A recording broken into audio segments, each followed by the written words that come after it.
Oh, we already do? Okay, good. We're now joined by Jake Witt, Northern Michigan offensive lineman, who joins us. Thanks to Lauren for setting this up. Jake Witt with us on 365 Sports with Craig Smoak, and I'm David Smoak. Jake, thanks for your time. What are the nerves or the anxiety? How would you rate that right now on a scale of 1 to 10? No, absolutely. Thanks for having me. But, nerves and anxiety, there's so much unknown that's about to happen. And, it's obviously very nerve-wracking, but it's also very exciting at the same time. Jake, what were your expectations or kind of knowledge of the draft process heading into this? Did you receive much advice? Have you poked around? And just how has it all been to take in these last several weeks and months now? Yeah, after the pro day, it kind of all blew up for me. Previous to that, I hadn't had much experience with this process, right? So I had some good mentors in my life that had been through it all, and they helped me along the whole process. But it's really, a lot of it's been a learning experience as I've gone on. Jake, okay, so you blow up because of that sub 5.0. You ran, in fact, a sub 4.8. You weigh 300 pounds. You're a big man, a big human being. Did you kind of know in the back of your mind that was going to happen? And what was it like with the interest level before compared to after?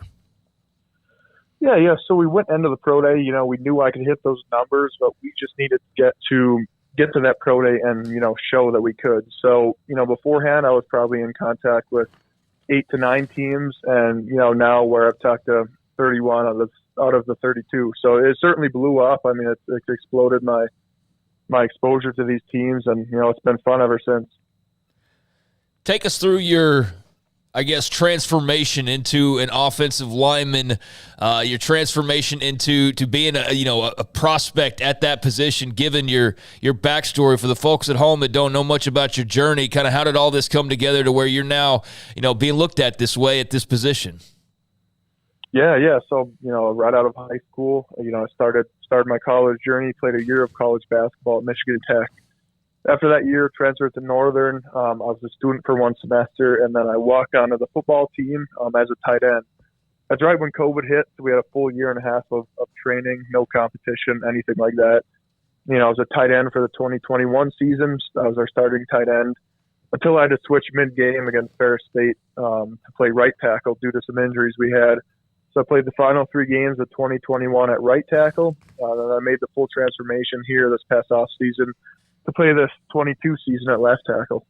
So how much do scouts love that you have that versatility and obviously having not just been all in with this, for the last 10, 15 years like some other prospects? What kind of versatility, or what did that versatility show to scouts? What kind of feedback did you get from that?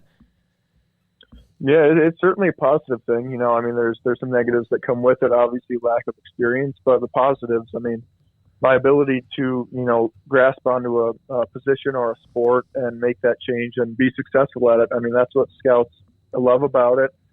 Because obviously I'm a developmental prospect. So going into this, I'm going to have to be a sponge, take everything in, be a quick learner. And that's something that this whole process has shown the scouts, that have been able to play 2 college sports, 2 positions in football, and still be in the position I am right now. Jake, let's try to look at this in clarity terms. You obviously could play. There's a reason why that you were doing what you did at Northern Michigan, and also the background Craig brought up.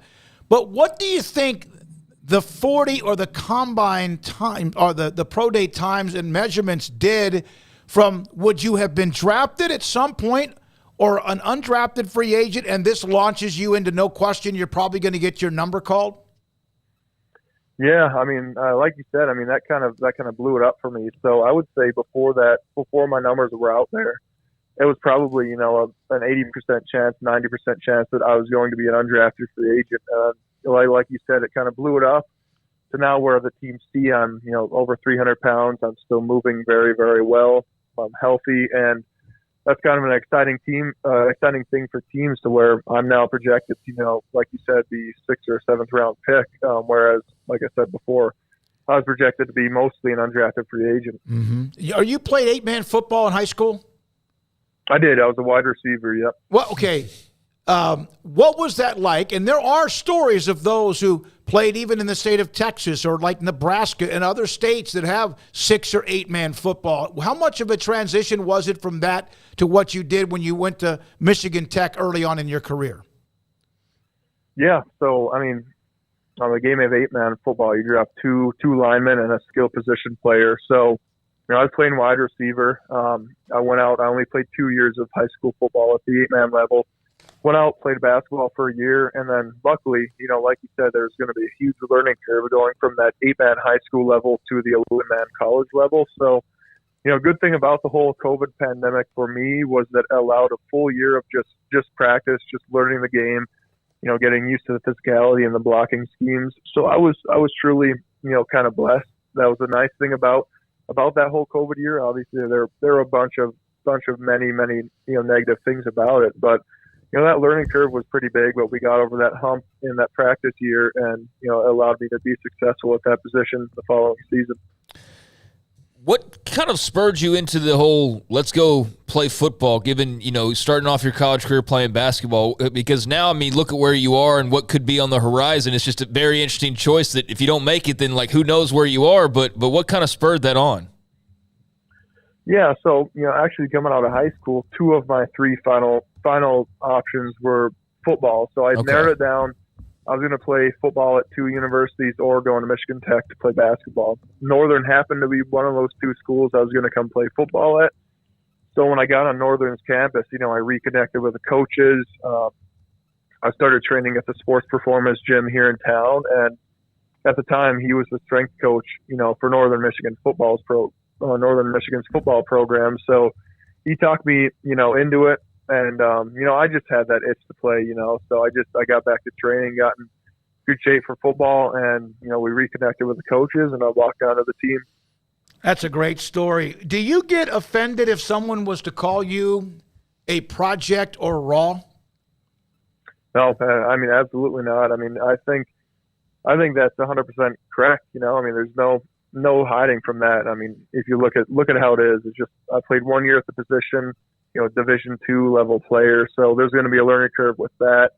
I would 100% agree with that statement that I'm a raw athlete, and which is kind of a good thing. Not too many bad habits in that aspect, and it's also for a good coach to take me like a ball of clay and mold.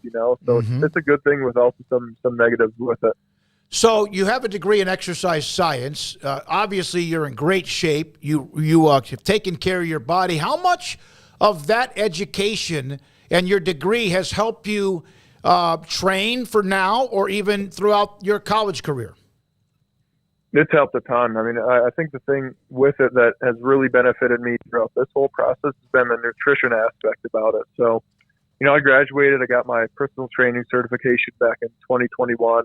And I had clients, and I was very well educated in the nutrition side of it as well. So, fast forward to a year and a half forward till now, this whole springs with as far as nutrition, recovery, all that stuff. It's truly been beneficial, having that education behind it, because I know how to take care of my body, how to fuel it, and I put on, 20 pounds since last season, and all of that had to do with my nutrition that I gave myself. Jake, you played north of Green Bay, or is that where you were from, north of Green Bay, Wisconsin? I was from north of Green Bay. I also played up here. That's right. Yep. So we have a picture of you pass blocking, and you don't have anything on but the short sleeves. Now, I don't know. That could have been like in any kind of weather or even indoor. Were you one of those when it was like -3 wind chill or 5 degrees wind chill, whatever it is, that didn't put anything on? You just went, okay, I'm going to intimidate guys with just showing my arms. Yeah, we were kind of like that.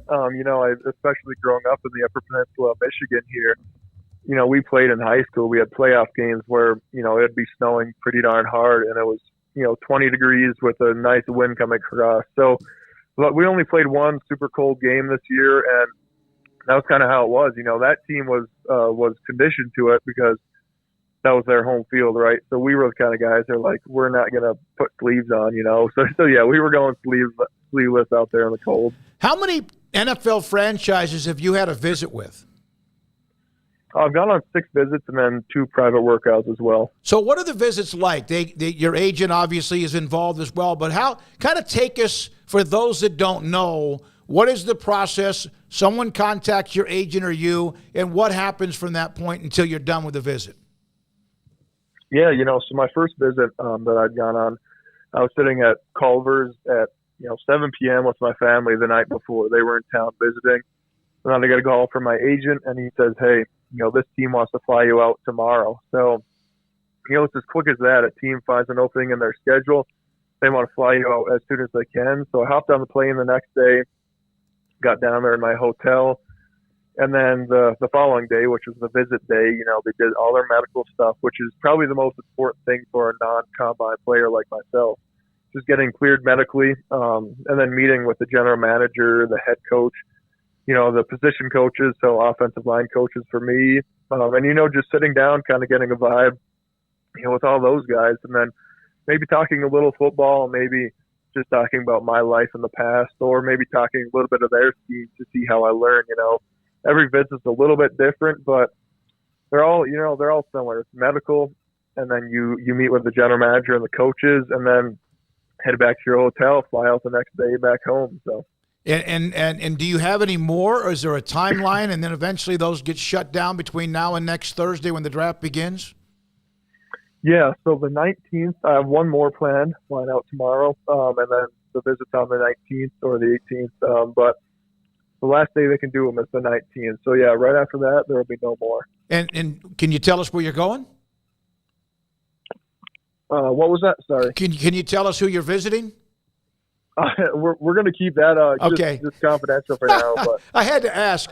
When you went to I feel you. Yeah, when you went to go play basketball at Michigan Tech, how quickly after you were there did you start to get kind of that, man, I don't know if the word is scratch an itch or what it would be about football? Yeah, so, the thing that actually, forced my transfer, well, not necessarily forced, but sparked it, was the fact that Michigan Tech did not have the program I wanted to study. So I realized that, in that first semester, but I played the rest of the season. Spring came around, I talked to the coaches, told them, and, the rest is history. Transferred to Northern, walked onto the team, and here we are. Any particular night you want to play for anybody that calls you, drafts you, signs you? mean, is there anyone in particular, though, that you have a fondness for? I mean, really any opportunity. I'm really looking for a team that has a fantastic developmental offensive line staff. So a team, because that's what I'm going to need. I'm going to need some development. So, you can look at the league and see there's a number of teams that are fantastic at doing that. And, landing at one of those teams would be the best thing for my career. Jake, you've obviously been humble throughout your career, what you've accomplished and where you are. Where did you get grounded? What was that foundation of who you are? Tell us a little bit about your background with that. Yeah, it was a lot to do with, my parents, the way they brought me up, and also the community I was raised in. It was a small, tiny little community, graduated with 16 classmates, and really everybody from that area is pretty darn humble. It's a lot of farmers, loggers and stuff. So it's a lot of blue collar people over that way, and it's just a humble community. And I think the way my parents brought me up, as well as how the community formed me and shaped me, is led me to be the way I am today. So, have you ever been ice fishing? Oh yeah, yeah, absolutely. We would go ice walleye fishing all the time up here in the winter. How long do you stake out an area, or do you just go out to a certain spot? You kind of how do you find where they're at? Is that just something over history and experience? A lot of it's with experience, but I'll go out with my friends and they'll have a spot they fish all winter. They'll have their ice shack out there permanently all winter, so we'll go there. Otherwise, it's really just going out to a spot that has some decent depth, and poking a hole in the ice and going from there. I went to the Super Bowl in Minneapolis, and we were able to drive out on the lake. It was obviously ice cold. A friend of ours had a friend that took us out. We enjoyed that a lot. And you see, I guess, people who are staying there at night. Is that comfortable, or is that just something you get used to? Personally, I've only ever done one all nighter, and to be honest with you, it wasn't as much fun as it sounds. Staying out all night. That's for the hardcore guys. I mean, the ice shack gets cold. You can't sleep, and you have to constantly shine your light out to make sure your tip ups are still there, right? So it's not it's not as much fun as it seems, but a lot of the hardcore fishermen up here do that. So when that call comes, whenever it is, whatever date it is, can you kind of at all preview what that feeling is going to be like and what you might and how you might react? Yeah, I'll be surrounded with, a lot of my favorite people, my family, some of my great friends that have been there since the start of the journey. And, when that call comes in, it's going to be a kind of a culmination of all the hard work that I put in leading up to this. All of the visualization, all the goal setting. It's going to be an emotional time, but a very exciting one as well. And it kind of marks the start of a new chapter in my life. I'm going to make one more comment about how humble you are. I know you said you had 16 students, I think, in your graduating class, but Yep. where were you ranked in that class? I was ranked at the top. Yep. Valedictorian, right? Yep. There you go. Congratulations on that and being a student athlete. Jake, thank you very much. What a great story. We appreciate your time so much. Absolutely. Thank you for having me. It's great chatting. Yeah, you too. Jake Witt from Northern Michigan. He was at Michigan Tech, wanted to play basketball. He told a story about how he ended up, had that itch. He didn't play football but a couple of years at an 8-man school. And now he will be a part of someone's NFL franchise, whether it, like